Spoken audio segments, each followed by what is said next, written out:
rencontrer les compatriotes vivant dans ce pays. Ils sont estimés à environ 3000 personnes exerçant dans divers domaines, dont le secteur informel principalement. On compte aussi des personnels d'expertise dans le domaine de la médecine, de l'entreprise et de la fonction publique internationale, mais aussi des professions libérales.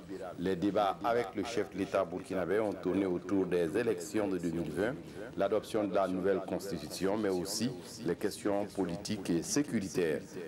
Christian Kabouré a exhorté les compatriotes vivant au Tchad à être de vaillants ambassadeurs de l'image de leur pays.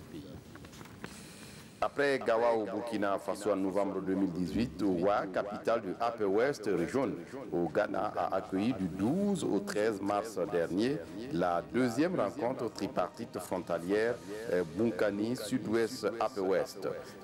Objectif, s'accorder sur les stratégies à mettre en place pour le renforcement de la coexistence pacifique entre les peuples et l'optimisation des actions de développement dans les zones frontalières du Ghana, de la Côte d'Ivoire, mais aussi du Burkina Faso.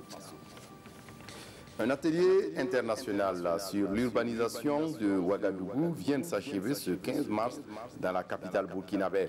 Une vingtaine d'experts a pris part à cette rencontre de réflexion sur le plan de construction de Ouagadougou à l'horizon 2050 et des questions liées à la mobilité urbaine, l'eau potable, la sécurité urbaine, le logement et l'extension urbaine ont été passés en revue au cours de cette rencontre.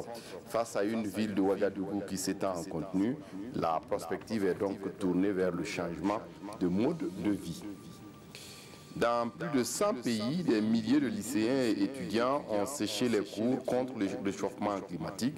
Du jamais vu, le mouvement lancé il y a quelques mois par une jeune Suédoise de 16 ans n'en finit pas de prendre de l'ampleur et touche désormais plus de 100 pays sur tous les continents.